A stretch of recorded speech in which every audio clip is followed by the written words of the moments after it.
welcome to the Lynn and Scott show and all our friends. It feels weird because we do this before show thing. I feel like we're already halfway through the show. I know, right? Let's pick it up there. Yeah. So welcome to the halfway point. Yeah. So to sum up, thanks for joining us. Thanks for joining us. It's been a great show. And it's almost like if you could invite people to the behind the scenes, then they would know what they're in for here. It's like a membership. Some of us count on our reputations in public. We can't show that shit out there. No taken. This is a family show. Yeah. Family show. Crazy one. Hey, you guys. No, thanks so much for being here. I like the topic that we have for today. What was the topic again? The topic is coming up, but before we do that, I want to take a serious note here. And we've got some of our U.S. family over in Israel right now. And this is 53 members of the U.S. that Ray Higdon and Jessica Higdon are there. And then the Detroit Lions linebacker, Alex, his parents are there. And they're the church group. All of them are 53 from Naples, Florida. So I'd like to take a minute and just go ahead and send some prayers and thoughts and hope that they get home safe. Right now, what I do know is that we don't know when they'll be able to fly back. That I can say. So, right. Nor do we want them flying back right now. So, just keep them in your thoughts and prayers. And Scott picked the topic today, which I think is good to. And Alan, thank you for coming here. We appreciate you having you here. Sometimes laughter is something we need to have our sense of humor, to help. And so then it's great to have Kellen here. She's going to be our center square today. And I think you guys will figure it out. If not, you might guess, or if you don't even guess it, you might just think whatever. So she's here to help light, the softer side of things. Use here. humor. To use humor. Yes. Absolutely. So some of you know, I'm taking improv classes now. Oh, I didn't know that. That's great. Yeah. That's awesome.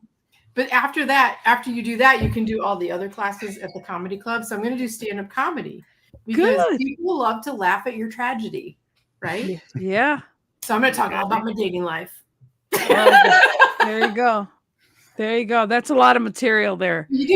You have to make fun of it. Like I learned very young to just you can't take it personally. You can't stress about messing up or making mistakes. You just need to laugh at it. And it's been that's one thing in my life as a child I did correctly. Yeah, for sure. I love that. So Scott, take it away. Well, first of all, thank all of you for being here once again. Alan, thanks for joining us. Once again, you couldn't come up with an excuse not to show up, so you had to be here. So thank you. All of you, appreciate all of you every week, guys. Always missed you guys last week. Unfortunately, I was just on the road. It was just too much going on. And I tried to do a show from a moving car going through the Everglades on last Thursday. That went really well. I want to thank my other partner, Mary Kay, out there. She had to hold it together. But keeping your sense of humor is just, it's not just about laughing at people. People think, everybody says, oh, I got a great sense of humor, and they spend a lot of time laughing at people. The real test of a sense of humor is how you look at yourself in your own life and your own actions. And listen, life has got a lot of serious shit. I've been through a lot of serious stuff. And I would never say that addiction or mental health or any of that stuff is anything that should be ignored or downplayed. However, given the fact that there's not a human being out there that I've met so far that is walking around as a perfect human being who doesn't have some sort of proclivities that take them in the wrong direction or some sort of mental health thing, stress or whatever it might be, or an addiction even. Listen, we're all imperfect, and it's laughing, it's enjoying those imperfections, keeping our sense of humor about that keeps life worth living, that makes it bearable, and again, it's great to go out and laugh at a comedian, but when you can look inside yourself and kind of laugh at your own imperfections, and not laugh at them in a way that's just kind of I think laugh at them in a comfortable kind of, oh well, here I go again kind of way, you know. So for me, that's really important, that I keep my sense of humor. That whether it's because of a mistake I'm making or me dealing with something in the wrong way or doing something the wrong way, that I could kind of roll with that and just say, oh, well, there goes Scott again. And it just makes life a lot easier. And too many people are too freaking serious these days. Well, for somebody Rex, what do you want to say? flawed, is someone as seriously flawed as you, it's important to keep your sense of humor. For the rest of us, you can get through life totally serious and be okay. I know. I think, Scott, I think I'm in the wrong place because, as far as I know, I am perfect. Wow. Don't ask my wife for her opinion, but my opinion. You know? All right. So, Lynn, change the name. Change the topic of the show. We're going to move on to hold on to your delusions. That's what we're going to do. We're just going to go with that. Screw the humor. We don't need humor as long as we can all just believe. Whatever. That Scott's okay, right? Or not okay. But wait a second. There's an important point to be made here. And that is, it's okay to say you're flawed as long as you don't believe it. As long as it keeps you humble and open. But if people sit there and go, you know what, I get a lot of shit that it sucks, then that's another rabbit hole. So if you believe that whether you believe you were created, because some people believe they were created in sin, and other people believe they were created perfect. Other people believe everything is divine. So the question becomes is, what do you want to assert? And what do you want to affirm? It's fine to say there are things that I'm working on, but it's another thing to say I'm flawed when you might want to be saying, you know what, I work perfectly well. I just don't always get the results that I want. I'm learning how to better improve that, because everything that comes out of our mouth is essentially an affirmation. So I would say let's be aware of what we are affirming. Well, I like that a lot. I like that because it's easy to take that stuff and look at, I don't look at his imperfections as being a negative. I think that's what creates who I am. If we were all perfect, we would all be named Barry, and that would be it. And we would just all be Barry, and nothing, we would all have that perfect New Jersey accent. We'd all be right there. No, if only you knew. If only you knew. Well, we are all named Barry. We just don't go by Barry because it would be confusing. Yeah, because we got Barry White, and then we got Barry this and that. It's the imperfections, the stuff that takes us from perfect norm to wherever we go, that makes us who we are. And that's why I fall in love with people. That's why I like people. That's why I like me. Because, hell, sometimes I never know what I'm going to do next. And it's just awesome. And that's so imperfections. I didn't mean to say that as laughing at my imperfections or even my screw-ups as they're a bad thing. They're great things. We can laugh at this. I mean, this is humorous. Or I mean, think John Horton is perfect. Oh, well, his lighting's current. I'm out. I'm done. That's it. John Horton got them out of a bad mortgage deal yesterday. That's why, right? So easy. His lighting is perfect. We're going to craft a Dr. Seuss book called Horton Has a View. Real quick, just so before he leaves, I am a firm believer in I can mess with myself. I'll make mistakes. I made him here. I'll make him there. But when you can bounce back from that, but when you surround yourself with the right people, not because Colt Halloran just said I'm a perfect individual, but thank you, Colt, very much. You surround yourself with people and I don't want to say I can't say you don't care about yourself, but you can be yourself. I mean, you get to a certain age, you've been in your business long enough, you be honest with people. You be honest. Here's who I am. Here's what I do. I'm going to screw up, but I'm going to be the same guy you met a couple of weeks ago. Colt's a great guy. Awesome business partner. He jumped on today because he called me earlier and said, I want to be on the Lynn and Scott show. I want to see who's out here. I want to see what you guys have to do. So really, it's surrounding yourself with the right people makes you better than what you actually think you are. And you're going to mess up. Don't be afraid if you mess up. Yeah. Messing up makes you more I think it makes you more vulnerable, but it gives you more credibility. And human. More human too. Yes, Yeah, more we- human. Recognizes you. Human. He's your business partner. He really wanted to log on to see if you had any expensive artwork hanging in your house.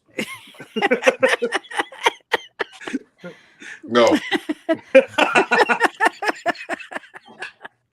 Oh my God, Mr. Barry. Barry. So let me get down off my high horse now, since I was put up there by one of you. The thing that one of my favorite quotes I remember years ago was saying that life is too important to be taken seriously. That's been one of my go-tos for many times, because so many people in this life, which is why I think the show is so important to talk about this topic.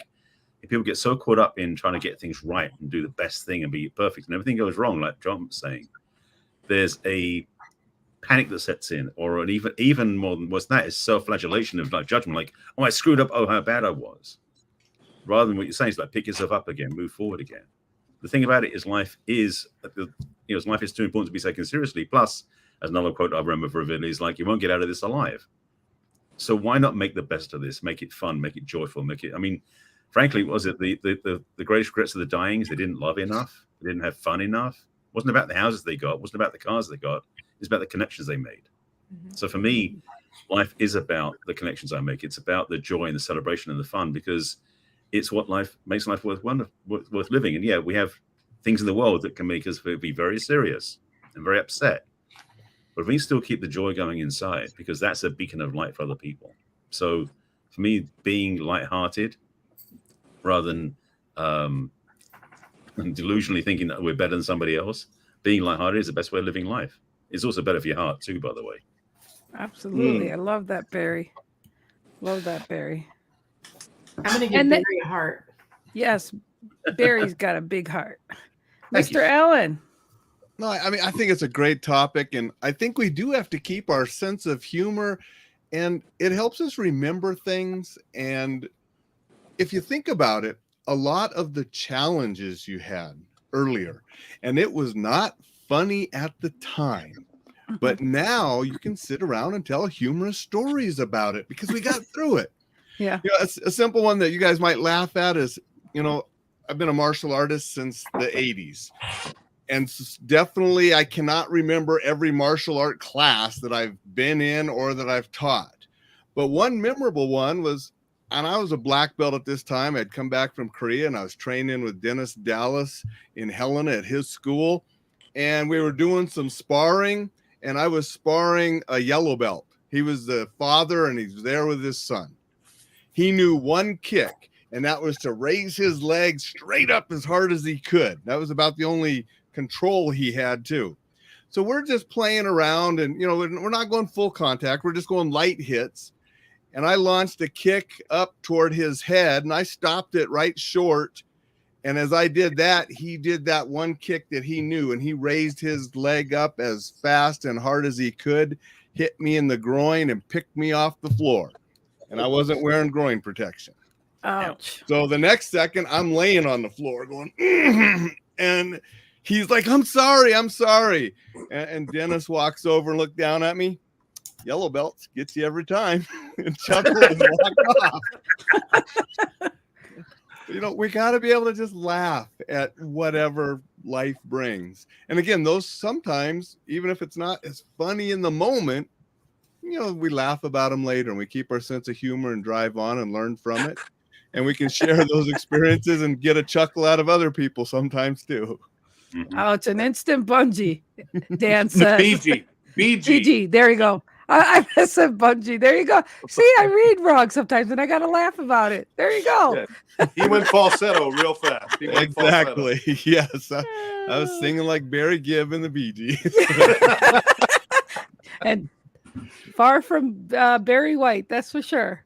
Real quick, I think exactly what you said, Ellen. First of all, if you get hit in the nuts, you're done. I don't care if you're in third grade or you're 90 years old. You get hit in the balls, it's nights out. But when you can laugh at yourself, I think what you find being in the sales business, people can relate to you better. If you're professional in what you know, but you also know, and you can relate and be funny. I call it the Sybil theory. You have to have a different personality. But once you're relaxed and have fun with people, especially in this environment, people will gravitate towards you. People want you. They don't want your business. They want you. I mean, what you did getting hit in the nuts, man, that's crazy. By the way, I'm wearing a brown belt. Means nothing in your world. I'm just wearing a brown belt on my jeans. But I think when people realize they get along with people because it's a personality in the sales world, that goes a long way rather than, what do you know? Where'd you go to school? What degree do you have? Do you get along with me? People want to gravitate towards people that are like themselves. Absolutely. Yeah, I wanted to point out, Alan, you said something really cool too. It's like, it's those moments that create our best stories. It's those moments that we really need to have our sense of humor, because later those are the things that give us flavor. Nobody wants to hear the story about the time I went to impress a girl and I pulled up in my car and I walked across the restaurant parking lot and she was waiting outside the restaurant. I took her arm and took her in. There's no story there. But if I told you the truth about what happened was I rented a car to impress her, not realizing there was a big Avis sticker on the back of the car where she was looking at the car.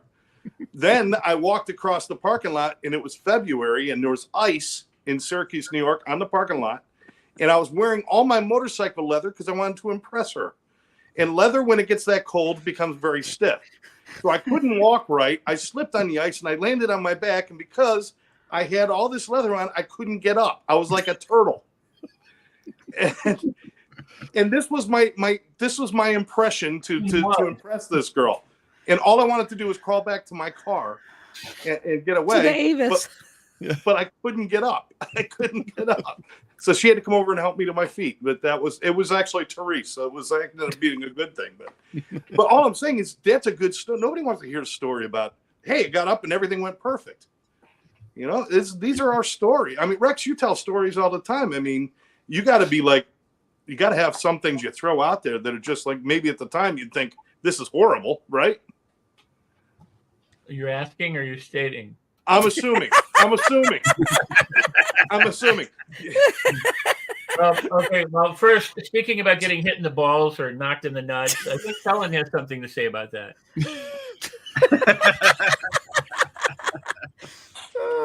But actually, you're paused. You muted. It's because the dog was barking. I'm pleading the fifth. In the field of NLP, one of our favorite quotes is, if you're going to look back on it and laugh in 20 years, why wait? Why not just do that now and get into living right at the moment instead of waiting 20 years to do something different. And there are approaches and there are techniques. I hate that word, but there are ways of doing that.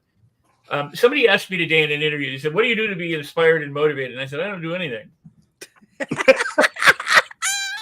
And they were like, "What?" And I'm like, "Well, think about it this way: if you learn to juggle, and you went through all the time conditioning yourself to juggle, then after a while you're a juggler. You can pick up the balls and juggle." So I don't necessarily practice being inspired or motivated. That's my default position because of 50 years of conditioning. That's the habit that you cultivate, is to be positive, to be optimistic, is to live your life. Otherwise, you're always in the conscious competent stage trying to struggle and get over things. At some point you have to fall back on your training, essentially. As they would say, when the going gets tough, you fall to the level of training. So if you've been trained well, if you've practiced, rehearsed, and laid down the neural pathways, then those things become a habit for you. Now, does that mean that there aren't times when I'm not gobsmacked by something and I'm like, whoa, what was that? But moments later, those habits kick back in, and it's that aspect of the training, that aspect, because if you have bad habits that are automatic and reliable, don't you want good habits that are automatic and reliable? And having a sense of humor, or being inspired, or being motivated, or being able to get over problems, or be able to connect with people, or find love, or the good in all that, those are all things that people can cultivate, and most of them won't. Right. So we'll talk about, laugh in 20 years, and I go, well, I wish I could, but you don't understand how I've been struggling for all these 20 years. Well, if that's the attitude, you're not going to look back, a day later and go, that was funny. You know, you just got to kind of dive in and let life, be and enjoy yourself and do what you can to have fun and not take things so seriously. So, and that's going to happen when you allow it. What? Rex, you touched. I was going to lean into something that you just touched on. I wanted to ask you about it. Okay. There's a lot of people, not a lot of people. There's a great many people who. Or many great people. There's many people and many great people, and let's make people great again. That's what I'm saying. That's what I'm fighting for. But there's a lot of people out there that say, I'm just miserable. It's just the way I am. It's just the way I am. They look down on things. Everything bothers them. They don't find humor. Can that be changed? Or, obviously, as long as they're going to keep that belief and that limiting belief, it's not going to change. But how do you tell people you have the option to change that? Well, I don't know that it's your place to tell them that they have the option to change that. Well, if they ask you, though, they might ask. But what I'm getting at is they need to become aware of the fact that they need to change. Kind of like, if you don't know that the shoe is too tight, you're not going to do anything about it. And I can go, hey, I think your shoes are tight. You go, well, I don't know. There are people who are so proud of their problems. They sit there and go, oh, you don't know how screwed up I am. Boy, I have problems. I have for 50 years, but I haven't slept in 600 years. You just don't have a clue.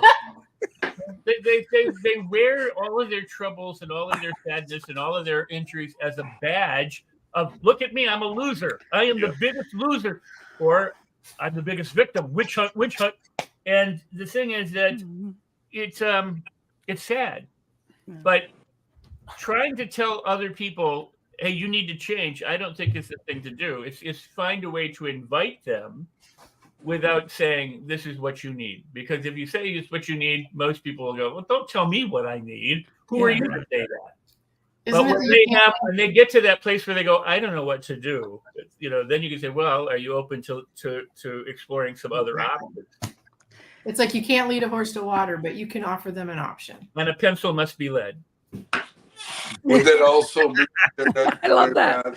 They're not engaging. They're not engaging with the right people. They need to change their focus on who they're hanging with. Well, that's only if they want to change, though. I mean, Rex is right. If they don't want to, Rex, some people, if they celebrate their issues, you can't change that. Yeah, some people, that is their identity, and it's working in its own way for them. Mm-hmm. Yeah, whether they're the victim or this or that, that's the life they're leading, the stories they're telling, and it's working for them.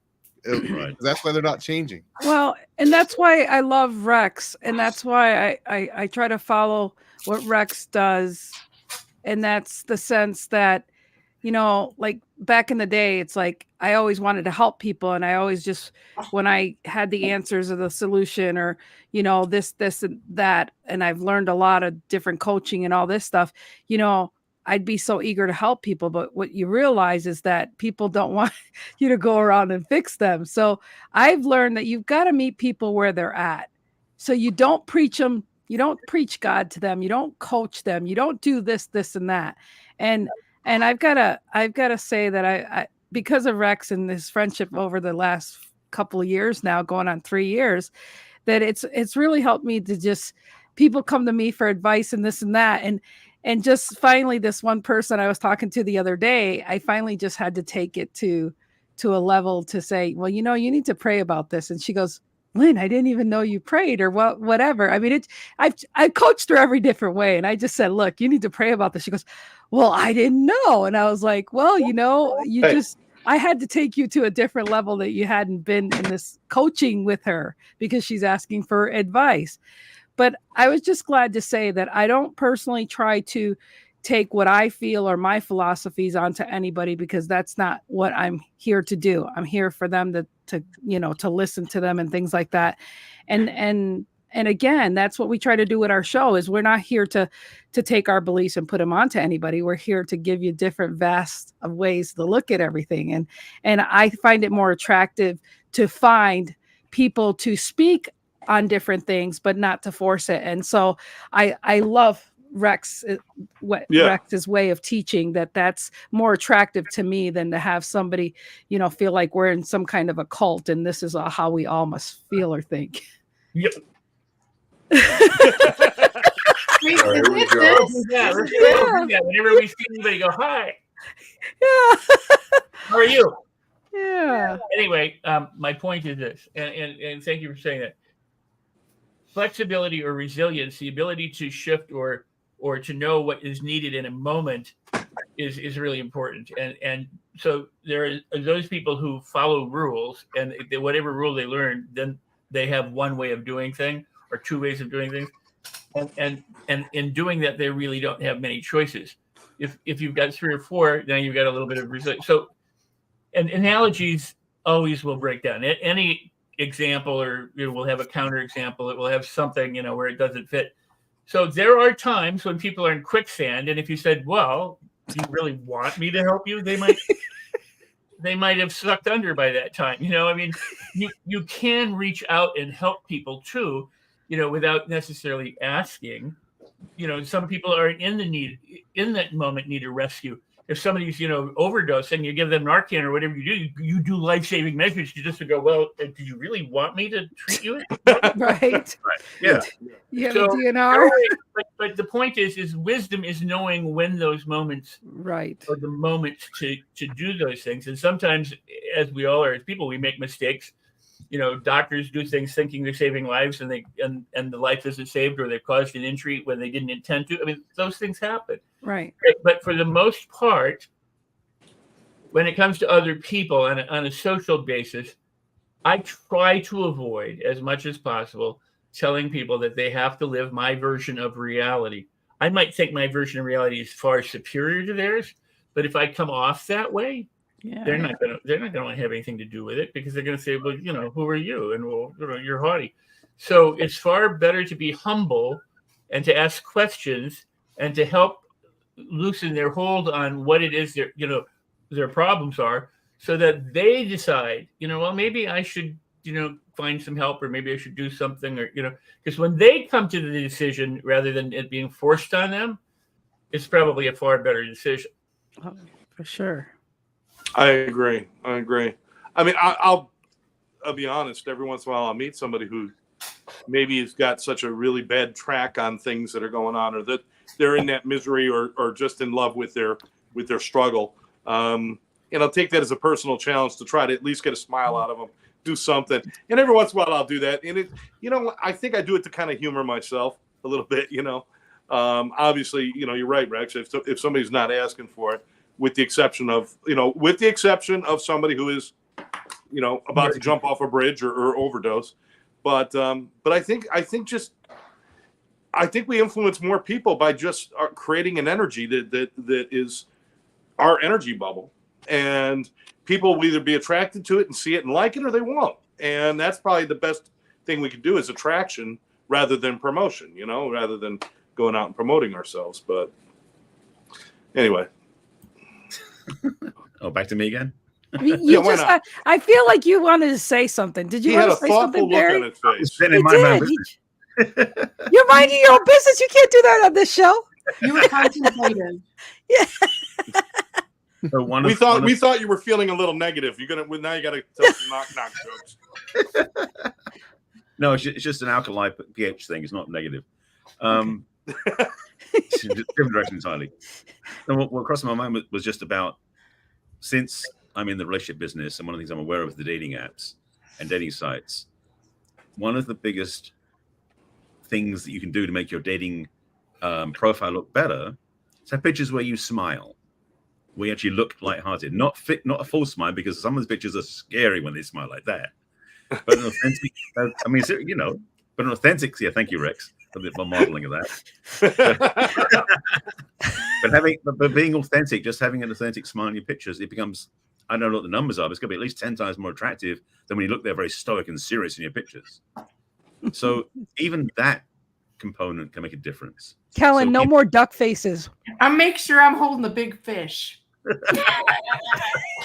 Okay, now you can hold a different topic.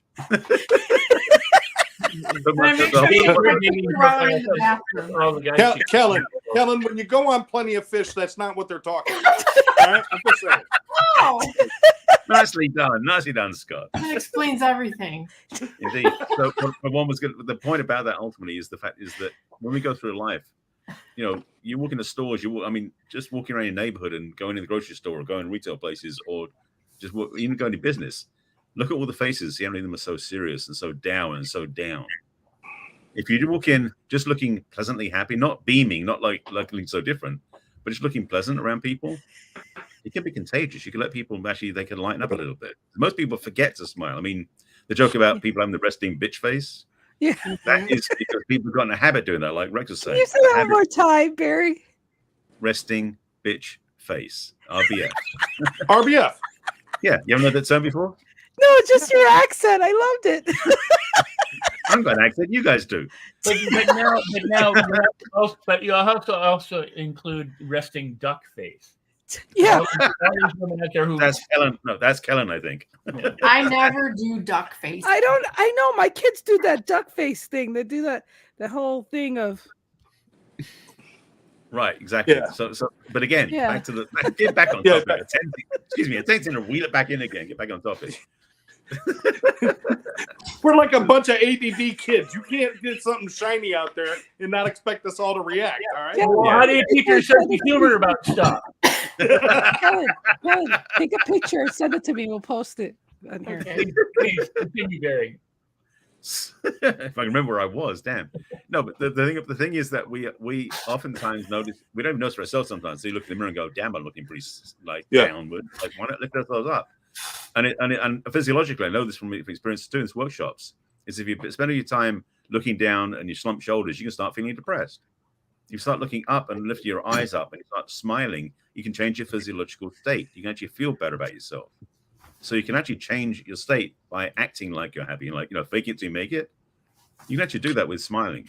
So there's resources out there. So yes, you may not have the bank paid off, or you may have other issues with your car or family stuff. You can still be happy in bits and spurts along the way too. Yeah. This is a very important point, Barry. I want to thank you for bringing that up. This is what a lot of people don't understand. You can have your problems and still be happy. Your problems don't have to disrupt you from being happy or peaceful or confident or anything. And yet most people think, well, if the bank is, knocking on my door, I got to be, destitute and desperate. People often say, but a lot of times what people say, and I've had this with clients, you want to find the perfect partner, then I'll be happy. It's like, no, there is no there. Be happy now. So, and this thing is, and I know another one I've heard, another quote I love talking about, is be happy for no reason. Best way to live life. I'm writing that down, man. Well, and there's another thing, and that is happiness is a choice. Yes. Indeed. Yes. But you know what? The other thing is happiness is contagious. And there you go again. It's really simple. And real quick, the guy did a safety seminar. It's called the Kung Fu Lender. And he said, if you face people as they're going to attack you, you may not think they're attacking you, but if you think they are, face them. Don't turn the other way. And it goes back to the other thing, like Barry had said.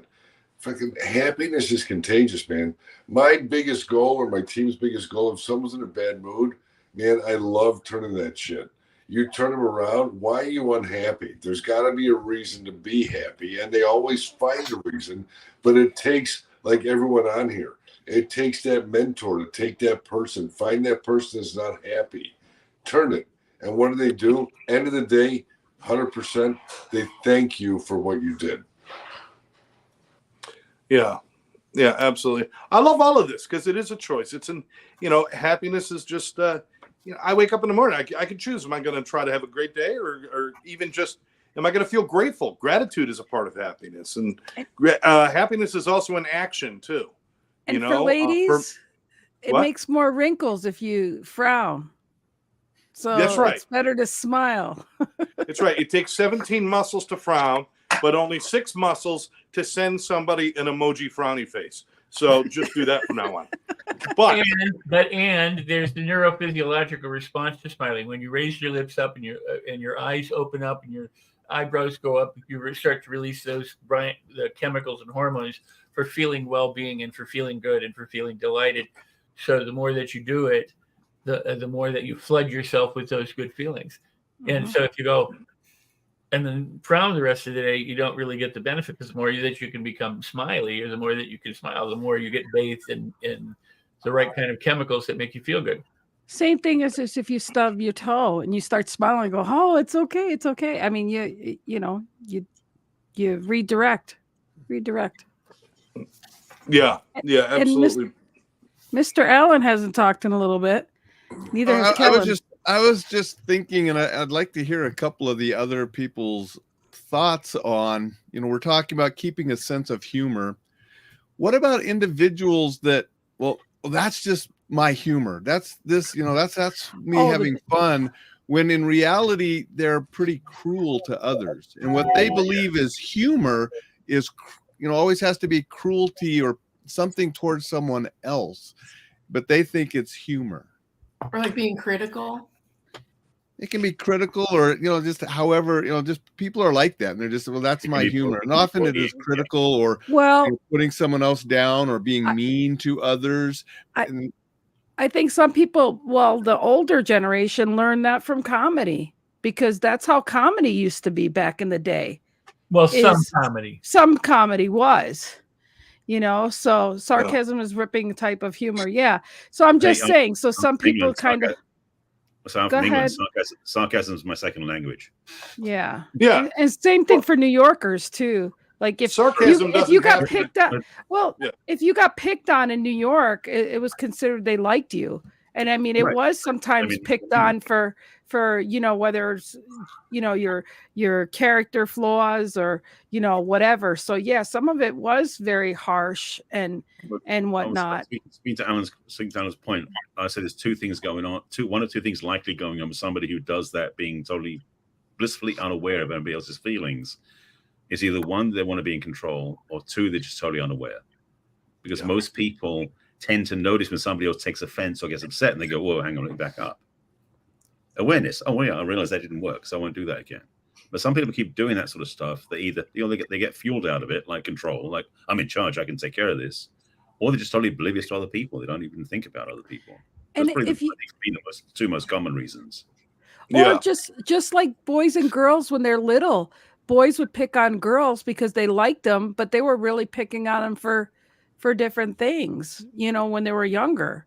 And it just became a thing, I don't even know when or where that started, but that was a thing, growing up. I think hurtful humor comes from a dark place, my opinion. I mean, we're not talking about like Don Rickles. Don Rickles was, you went to his if he didn't insult you, you walked away feeling less than. You wanted him to insult. It was part of the gig, and everybody was in on the joke. But what Alan's talking, I get what you're saying, Alan. When we're laughing at someone else's pain or someone else's discomfort, that's really, I agree with Barry. I mean, there's no empathy for their feelings. You're not connected to them, or you're just plain mean. It's the same people who believe that brutal honesty exists. You could be brutal or you could be honest. There is no such thing as brutal honesty. Honesty has nothing to do with being brutal, but people put it together so that they can say what they want to say and get away with it. It's the same people who say, you're an asshole, just saying. They think by saying just saying, it means, or in my opinion, or it's just in my opinion, yeah. Yeah, of course it's your opinion. They're being a bully. Yeah, no, but I mean, it's like, how redundant must you be? Of course it's your opinion. Even if you stole it from someone else, you're expressing it. It's a sense of being a bully, I was being sarcastic. I know you were being. It was in an authentic way. Yes. You bully you. But that kind of humor, that kind of hurtful humor, and it's not. It shouldn't even be called humor. I lack a better word for it. It's not sarcasm. It's sarcasm, but there's hurtful sarcasm. One way or the other. It's cowardice. It's hurtful.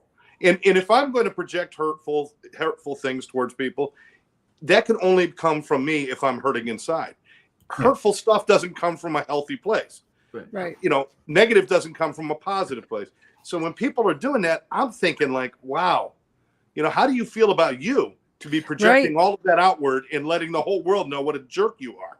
How do you feel about you, And that's the thing. People that are doing that couldn't handle it coming back to them. Oh, hell no. So No. yeah, so they're deflecting what they probably wouldn't want done to them. So I think it's cowardice because they're hiding behind humor when they're really trying to be malicious.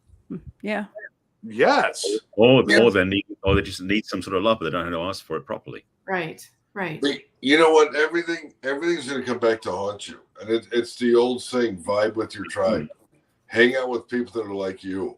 You know what I mean? Hang out with people that are going to be positive. They're going to do it. Those other people you need to set straight because they're not going to succeed. It's really simple. I mean, it's not rocket science. Mm-hmm. Yeah, but at the same time, John, you don't want to leave people behind. You also want to invite them in and say, if you want to come and try it with us or hang with us, and maybe some of it will, I don't want to shut people off just because they're coming from a bad place, because I used to be in that bad place where I'd rather hit you with a baseball bat than look at you. I mean, that was where I lived for a long time. If somebody didn't invite me into a positive tribe, I never would have found all of this stuff. You want them in the tribe, but believe me, I do not want you to hit me with a baseball bat. But you want those people to join you, and you give them enough options. You open up your arms, say, here what I have to give you. There's so many options to make you better than where you're at. And you never want to give up on anybody. I mean, don't get me wrong. I'm not saying don't get me wrong. This is a question for the panel from Dan. I'm curious of the panel's idea when responding to brutal honesty or cutting humor of a bully. How do you respond to that? Or should you respond to it or let it lie? What should you do? I don't engage. I bring it up. I mean, I bring it up and say that I don't appreciate it or whatever. It just depends, an example or whatever. But yeah, I wouldn't. Like they say, if you got two, what's the quote right now? I'm going to mess up the quote, but if you have two, encourage yourself to negatives don't make a positive. What's that? Two negatives don't make a positive. Yeah, or you have two people, disagreeing or they don't agree, and you got two idiots arguing. Who's the idiot? Well, I forget the saying, but so better to remain silent and be thought the fool than open your mouth and remove all doubt. Is that the one you're thinking of? Yeah, something like that. Yeah. So I know there's a horse. I know there's a horse in one of these somewhere. Yeah. I think it really depends. It depends on the relationship you have with the person. Yeah, right. Because there are times where it's not worth engaging and completely ignoring it. If you have a relationship with a person, you may want to. When I was a mediator and I had a bully, I had to try to neutralize and do some power balancing to try to help them with the situation. So it really depends on the relationship, I think, that you have with the person doing that and what you want for an outcome. Do you want to bring them in and help them change? Or is this somebody you're never going to see again and it's not worth the time to even engage or do anything? Right. Exactly. Actually, that's what Alan said. That's the thing. About, for me, what it comes under is like, what's the intention? Right. So sometimes if somebody does that and I'm aware enough to catch it rather than getting reactive, it's like saying, so what is your intention behind that? Right. And what is it you really want to communicate? Because they may throw something out there. Yeah. But underneath it is just they're saying they're hurting and they don't want me to feel good because they feel like if I'm good, they feel worse. Yeah. Like, okay, great. Then I can work with that. But when they just throw shade for no reason. Right, because if they're not open to change, or if it's not going to change anything, what's the point in bantering or talking about it if it's not going to change, if it's not going to make a difference? Well, the other part also is do we take things personally? That's one of the biggest strengths or gifts we get when we do the work. Yeah, we have less hooks on the outside to be pulled by other people, and we can be a little bit more self-respecting and self-supportive, so we don't take things personally. Dan, you've been Rex, very. I wanted to get Rex's idea on this about how to react or respond. Or if you can do it. It's a hypothetical, and I don't discuss hypothetical. Well, let's just say it might happen. But let me add this. I mean, it's true because it's like trying to have a mock jury trial. It's okay, rehearse and practice skills so that you can do it. But the sad truth for most people is that they have like one or maybe two ways of doing things, We tend to get angry about lots of different things, but we get angry pretty much the same way. So there's like little anger, and then there's like a lot of anger, or we tend to get confused the same way, but about different things. We don't, and there's a reason for that. When I say that, people go, whoa. It's you, when you go, I'm getting angry now. How would you know that unless there were sequences that happened in your body that alerted you to the fact that I'm going into this emotional state right now, or I'm getting confused right now, or I'm feeling love or horny right now, with all due respect to Kellen. And I knew you were going to say I'm holding a fish. And yeah. But I mean, all you have to do is go to a mall and you'll see somebody, go to the one locked door and go, what the hell is wrong with this door? It's like, well, the other one's open. They go, oh, okay.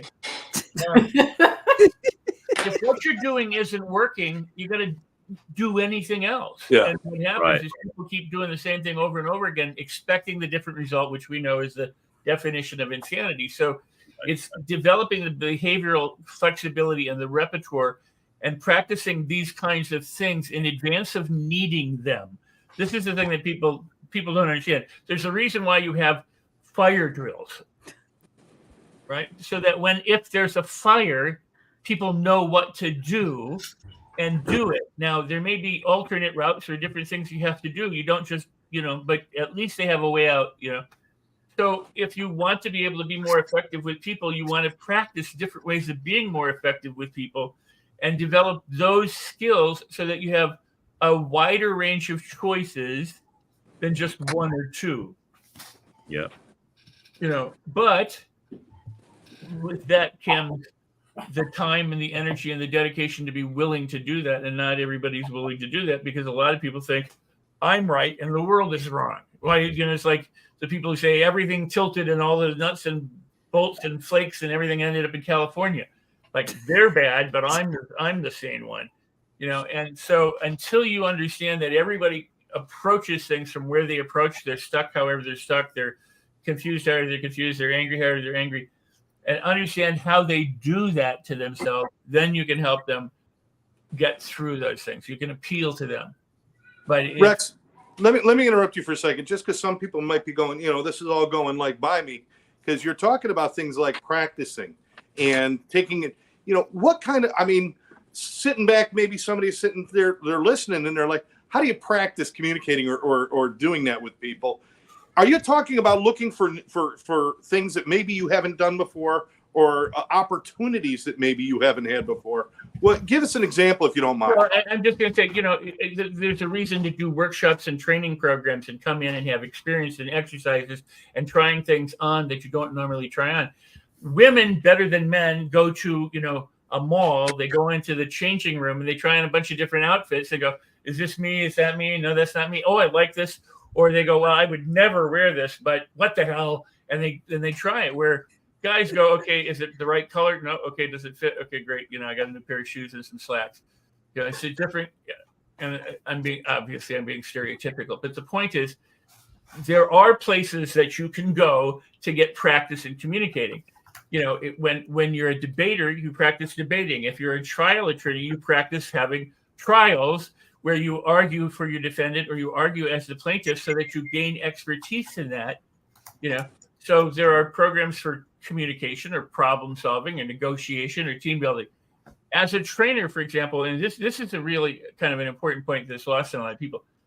If you have 50 people in a room, they don't all learn at the same rate or at the same speed or at the same, and not everything that you're teaching or that they're interested in is there. They have come for different reasons. Some come to meet pretty girls or pretty guys. Some come to learn something. Some come because they're bored and they don't know what else to do. Some people come because they want to go, I know all this stuff and I'm the hot dog. There's all sorts of motives for being in a program. The goal of the trainer is to try and bring everybody together, put them in a boat so that the slowest learner sits in the same place with the fastest learner, and they paddle with their oars in the same direction so they can get to their destination together. So you're not leaving one person behind or pushing the other person ahead. That requires that you practice that. You have to know how to communicate to different people and to find the student who's not doing things as quickly and not say you're slow, but maybe they're methodical, or maybe the way they approach it is different, or they have certain steps that they require that need to be in place before, where the other person is maybe more facile in that regard, or they skip steps, and so if you're a facilitator of a group, how do you get that experience? Doing it. And that's where practice comes in. And guess what you're going to do? Like the Wright brothers, you're going to fail a heck of a lot of time, but you're going to have to make adjustments, and you're going to have to change. And then as you do, you start developing sensibilities and awarenesses. You start recognizing patterns in people, and this person is like that person, so things start to come together for you. But it is about having the experience of it, not just reading a book about it or thinking about it. Is like being in the trenches. Thank you, Rex. Two quick things I just want to point out. One is if people are going to those groups to meet other people, Callanan, that does not mean you bring a fish. All right. The other thing is bring an octopus. You guys are just brutal tonight. Leave my Callanan alone. Love you. Jesus. John, this is the quickest divorce ever. I want to steal a John Horton moment with what you just said, Rex.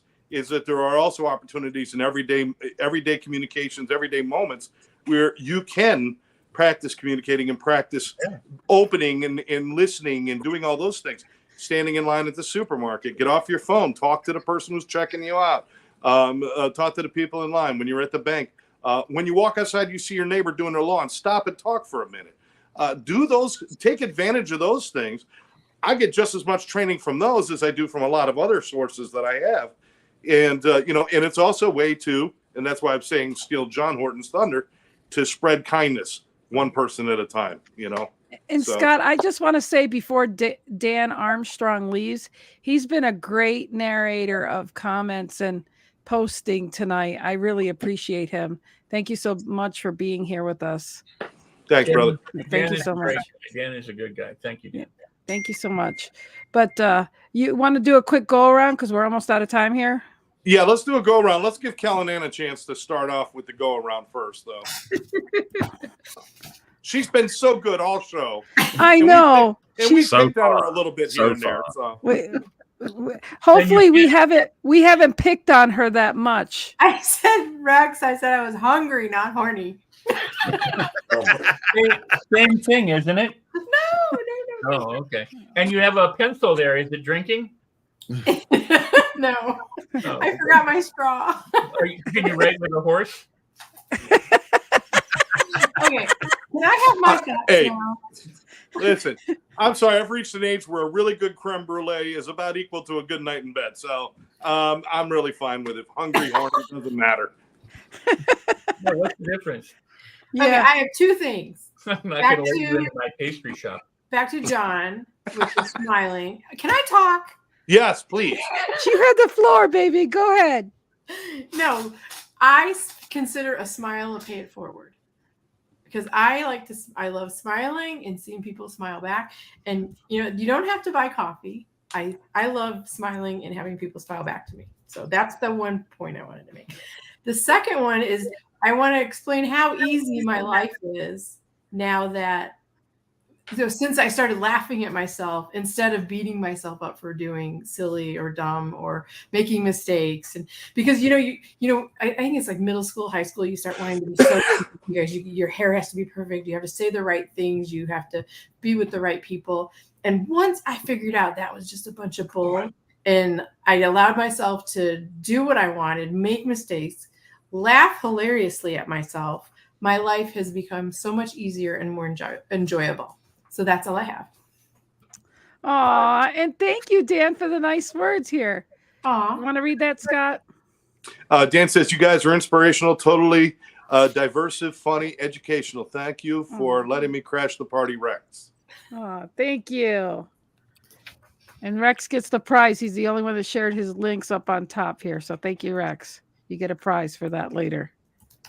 All right. And Callan, your smile goes a long way, darling. Yes, and we love you being here. Yes, I love her so much. Thank you, sister. Mr. John. Yeah, just a couple things I took from tonight, and it literally was stick it out and stay it out. man. Stick it out. Be consistent on what you do. Reach out to someone you don't know. I know Scott just brought that up. It is amazing the results you can get when you send a quick, positive note to someone you either met or you don't know. And it's so goddamn simple, man. It's not rocket science. It really isn't. I just don't get it. I mean, I do this stuff and I hold my team meetings and I'm like, reach out to people, give them a compliment. Compliments. No one gets compliments. Nobody at all. Yeah. They don't. Well, we appreciate you. Here's my pen. Here's what I'm doing tonight. Handwritten notes to people. You know what that will do? Not only for your own mindset, but for your business. God damn it. It's rockets. Okay. Thank you. There you go. Right. I do that every Monday. But you know what, Lynn? You and Scott doing this brings that to the next level. So I am now giving you a gratitude. Thank you for being part of my life. Thank you for doing this. Everyone on here. It's not, you know what the new show is? It's not fucking rocket science. That's the new show name. Thank you all. I love it. Not fucking rocket science with John Horton. There That's you right. go. That's Put me right. on there, man. I'm on, brother. But thank you all for everything you do, because I bring this into my week with my team, literally talking about what we do. And I know a couple of guys were on here, especially the guy that loves me, but it's really not difficult. It's write the fucking shit down, man, and send them a note. I'm done. Amen, brother. Yay. He went Mr. right Barry- into Lewis Black there, man. That was good. I'm done. Mr. Thank Barry you all for Selby. everything. Barry. So John, you're going to give us credit when you talk to your people about us? I hope so. Yeah. Absolutely, all the time. John, great advice. Barry loved the glasses. Alan, Dan. Kellen, Lynn, Scott. Thank you, Dan. You're awesome. To Dan. Real quick, one of the biggest things I think we talked about in this place, especially when people are not being naturally happy, is to make the change. Be aware, but two, to change how you do things, because nobody is stuck. You can make a change. It just brought up a really old bad light bulb joke. Like how many psychiatrists does it take to change a light bulb? One. But the light bulb has to want to change. Yes. It's that you got to be willing to change. You can't just go, well, I'm going to change. It's that you can't change, and that's the other thing you said earlier. You can't change other people. So way back to what Alan said about when somebody comes in and just pushes through, they may want to convince people to change, but it doesn't work that way. That's right. So you want to keep your sense of humor. Is don't be so attached to fixing other people. Work on yourself. Oh, I love it, Barry. Thank you. I missed you when you weren't here, Barry. Love you and appreciate you. Glad to be back. Good. I missed you too. Oh, And Alan? I think I'd just like to go back a little bit when you were talking about practicing, and a place to practice. Life is practice. Yes. We practice all the time, and we can practice anything we want to be better. When I was writing a negotiation column for the Montana Lawyer, I used to go out to stores and different businesses and practice little negotiation techniques to give me something to go write about. If you want to practice love techniques in romance, go out and meet people and practice flirting, practice humor, practice life. I mean, that's what we do. And so if there's something you want to be better at, go out and practice. I live in a foreign country, practice the language with the natives and the people there. They appreciate it. Now, will sometimes you fail and fall on your face and be embarrassed or something? Probably, but that's life. And then have that sense of humor and drive on and keep it up. I love it, Alan. Thank you so much for keep coming back. Scott, we doing something right. He keeps coming back. I know. I know. Scott. NBC still has not programmed anything worth watching on Tuesday nights. Thank you, Kellen. Thank you so much, sister. I'm going to give you all a lesson. All right. Rex. Mr. Rex. Well, agreed. I mean, life is to practice, and to practice everywhere. One of the things that I would encourage people to practice is noticing without judging, and observing and becoming aware of people. People are habitual and they're patterned, and We know them from their patterns. We know them from their behaviors, from their mindset, from their beliefs, from how they act. You can predict, if you know what to pay attention to, whether a person is going to make a choice this way or that way with bankable accuracy, because I mean, that's the study of people and what they do and how they decide. And if you understand those parameters, or you paid enough attention to people, then you can say, in all likelihood, this is what they're going to do. Now, the point of the thing is that you need to be willing to let go of what they choose, unless you have a stake in it. In other words, if I say you want red or black, and they go black, okay. Why should I say no? You need to choose red. It's their choice. If you're saying it's your choice, then let them choose. So what would really be useful for people is go sit in parks, on a bench, go, and just watch people and watch how they behave and watch how people interact and watch how couples talk at a restaurant. The guy sitting there falling asleep and the woman's talking his head off, or, she's like, oh, well, I got this. And he's like, and just observe it and notice, what do you think the degree of rapport is? What do you think, who's doing the most work, without it being she's right and he's wrong, or he's right and she's wrong. Just start to observe how people behave and notice what people do. And then you'll start to also begin to notice some of the things that you do that you may not be aware of. But observation or awareness comes through practice. That's what I hate the name, because it's a brand, but mindfulness, it's just meditation. It's awareness. It's that somebody said, well, we're going to call it that. And now it's become a franchise, but the practice of it, the point of it, the purpose of it is incredible, and it's beautiful, and it's wonderful. And that's to bring more awareness to your experience, whether you're eating a raisin, or whether you're making love, or whether you're, sitting out and watching something. So bring more awareness to, you can practice awareness wherever you are. You can practice noticing things about other people and yourself wherever. You got 24 hours a day where you could do that if you wanted to. Love that. So many valid points here. As always, this is amazing shows. I can't wait till I start clipping some of this stuff, because it's just so many nuggets. I love it. Scott, you have nuggets that John was talking about getting hit in earlier. Yeah, I'm sure he was going to slam me again. Yeah.